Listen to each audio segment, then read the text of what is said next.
Hello, ನಮಸ್ತೆ.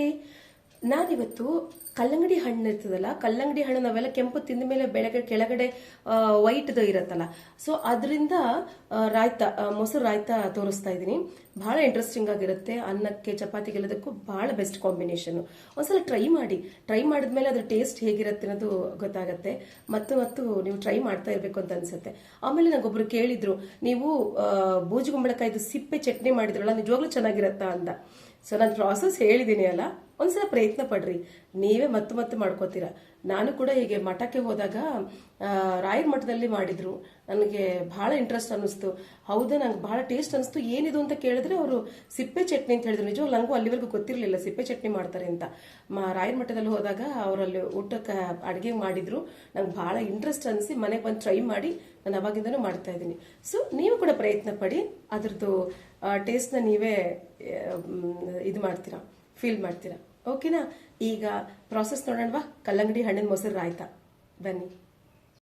ಇದು ಕಲ್ಲಂಗಡಿ ಹಣ್ಣು ನಾವೆಲ್ಲ ಕೆಂಪುದು ತೆಗೆದುಬಿಟ್ಟಿರ್ತೀವಲ್ಲ, ಕೆಂಪು ಭಾಗ ತೆಗೆದ ಮೇಲಿಂದು ಮಾಡ್ತಾ ಇರೋದು ನಾನು. ಇಷ್ಟಕ್ಕಿಂತ ಮುಂಚೆ ಹೇಳಿದ್ನಲ್ಲ.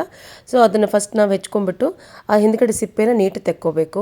ಯಾಕೆಂದರೆ ಅದು ಗಟ್ಟಿ ಇರುತ್ತೆ, ಆದ ಕಾರಣ ಆ ಸಿಪ್ಪೆನ ನೀಟಾಗಿ ತೆಕ್ಕೋಬೇಕು. ಆ ಬಿಳೆ ಭಾಗ ಮಾತ್ರನೇ ತೊಗೊಳ್ಬೇಕಾದ ಕಾರಣ ಅದು ನೀಟಾಗಿ ಬೇಯಬೇಕಲ್ಲ, ಹಾಗಾಗಿ ನಾವು ಬಿಳೆ ಭಾಗ ಮತ್ತೆ ತೊಗೋಬೇಕು. ಆದ ಕಾರಣ ಅದು ನೀಟಾಗಿ ಆ ಹಿಂದ್ಗಡೆ ಸಿಪ್ಪೆ ಎಲ್ಲ ನಾವು ತೆಕ್ಕೊಂಡ್ಬಿಡ್ಬೇಕು.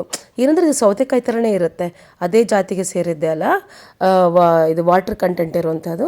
ಹಾಗಾಗ್ಬಿಟ್ಟು ಇದು ಸೌತೆಕಾಯಿ ಟೈಪ್ ಇರುತ್ತೆ, ಆಗಲಿ ಇನ್ನು ಸ್ವಲ್ಪ ಟೇಸ್ಟ್ ಡಿಫ್ರೆಂಟ್ ಆಗಿರುತ್ತೆ, ಬಟ್ ಚೆನ್ನಾಗಿರುತ್ತೆ. ಆಮೇಲೆ ಇದನ್ನು ಸಣ್ಣದಾಗಿ ಹೆಚ್ಕೊಳ್ಬಿಡೋದು. ಆಮೇಲೆ ಮಿಕ್ಸಿ ಒಳಗೆ ಹಸಿಮೆಣಸಿನ್ಕಾಯಿ, ಹಸಿ ಕೊಬ್ಬರಿ ಮತ್ತು ಸ್ವಲ್ಪ ಜೀರಿಗೆ. ನಾನು ಕೆಲವಕ್ಕೆಲ್ಲ ಈ ಮೂರು ಕಾಂಬಿನೇಷನ್ ಯಾವಾಗಲೂ ಹಾಕ್ತಾ ಇರ್ತೀನಿ, ಭಾಳ ಡಿಫ್ರೆಂಟ್ ಟೇಸ್ಟ್ ಕೊಡುತ್ತೆ. ಅದಕ್ಕೋಸ್ಕರನೇ ಆ ಮೂರನ್ನು ಹಾಕ್ಬಿಟ್ಟು ಮಿಕ್ಸಿಗೆ ಹಾಕ್ಬಿಡೋದು. ಅದನ್ನು ತೊಗೊಂಡು ಪಕ್ಕಕ್ಕೆ ಇಟ್ಕೊಂಡಾದ್ಮೇಲೆ ನಾವು ಮೊದಲು ಒಂದು ಬಾಣಲಿ ಒಳಗೆ ಸ್ವಲ್ಪ ಎಣ್ಣೆ ಹಾಕ್ಕೊಂಡ್ಬಿಟ್ಟು ಮಾಮೂಲಾಗಿ ಆ್ಯಸ್ ಯೂಶುವಲಾಗಿ ಒಗ್ಗರಣೆ ಹಾಕ್ಕೊಳ್ಳೋದೆ. ಸಿಂಪಲಾಗಿರುತ್ತೆ, ಬಟ್ ಡಿಫ್ರೆಂಟ್ ಟೇಸ್ಟ್ ಕೊಡುತ್ತೆ ಇದು ಮಾತ್ರ. ಕಡಲೆಬೇಳೆ, ಉದ್ದಿನಬೇಳೆ, ಸ್ವಲ್ಪ ಅರಿಶಿನ, ನಾನು ಸ್ವಲ್ಪ ಹಿಂಗೆ ಹಾಕಿದ್ದೀನಿ. ನಿಮ್ಗೆ ಇಷ್ಟ ಇರೋರು ಬೇರೆದು ಈರುಳ್ಳಿ ಥರ ಹಾಕ್ಕೋತೀರೇನೋ, ನಿಮ್ಮ ಇಷ್ಟ ಅದು. ಆಮೇಲೆ ಅದಕ್ಕೆ ನಾನು ಮಿಕ್ಸಿ ಮಾಡ್ಕೊಂಡಿದ್ನಲ್ಲ ಹಸಿಮೆಣ್ಸಿನ್ಕಾಯ್ದು, ಅದನ್ನು ಹಾಕಿದ್ದೀನಿ. ಹಸಿ ಕೊಬ್ಬರಿ, ಹಸಿಮೆಣ್ಸಿನ್ಕಾಯಿ ಮಿಕ್ಸಿಗೆ ಹಾಕ್ಕೊಂಡು ಸ್ವಲ್ಪ ನೀರು ಹಾಕ್ಕೊಂಬಿಟ್ಟು ಅದನ್ನು ಒಂಚೂರು ಹಸಕ್ಕೆ ವಾಸನೆ ಹೋಗೋವರೆಗೂ ಒಂದು ಸ್ವಲ್ಪ ಮಾಡ್ಕೋಬೇಕು. ಆಮೇಲೆ ಹೆಚ್ಚಿದ್ದು ಕಲ್ಲಂಗಡಿ ಹಣ್ಣನ್ನು ಹಾಕಿದ್ದೀನಿ. ಹಾಕ್ಬಿಟ್ಟು ಅದು ಯಾಕೆಂದರೆ ಹೆಚ್ಚು ನೀರು ಹಾಕೋ ಅವಶ್ಯಕತೆ ಇಲ್ಲ, ಯಾಕೆಂದರೆ ಅದೇ ನೀರು ಬಿಟ್ಕೊಳ್ಳುತ್ತೆ. ಆದ ಕಾರಣ ಸ್ವಲ್ಪ ನೀರು ಚಿಮುಕಿಸಿ ಮುಚ್ಚಿಟ್ಬಿಟ್ರೆ ಸಾಕು. ನೀಟಾಗಿ ಅದು ಇದಕ್ಕೆ ಬೇಯುತ್ತೆ. ಅದು ಬೆಂದಾದಮೇಲೆ ಸ್ವಲ್ಪ ಉಪ್ಪು ಹಾಕಿಬಿಟ್ಟು ಇದು ಮಾಡೋದು ಅಷ್ಟೇ. ಯಾಕೆಂದರೆ ಹಸಿಮೆಣ್ಸಿನ್ಕಾಯಿ ಬಾಯಿ ಬಂದರೆ ಚೆನ್ನಾಗಿರಲ್ಲ, ಆದ ಕಾರಣ ಮಿಕ್ಸಿಗೆ ಹಾಕಿದ್ದೀನಿ ಅಷ್ಟೇ, ಸಿಂಪಲ್ಲಾಗಿ.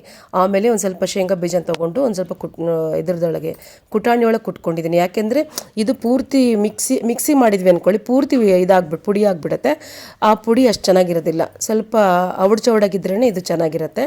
ಆಮೇಲೆ ಅದ್ರ ಜೊತೆಗೆ ಹಾಕಿ ಕಲಸಿದ್ದೀನಿ. ಸ್ವಲ್ಪ ಕಲಸಿಡ್ಬೇಕಷ್ಟೇ.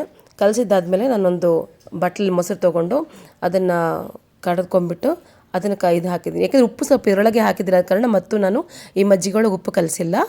ಆ ಪಲ್ಯನ ತೊಗೊಂಡ್ಬಿಟ್ಟು ಅದರೊಳಗೆ ಕಲಿಸೋದಷ್ಟೇ. ಭಾಳ ಡಿಫ್ರೆಂಟಾಗಿರುತ್ತೆ, ಅನ್ನಕ್ಕೂ ಇದಕ್ಕೂ ತುಂಬ ಚೆನ್ನಾಗಿರುತ್ತೆ. ಟ್ರೈ ಮಾಡಿ ನೋಡಿ. Thank you.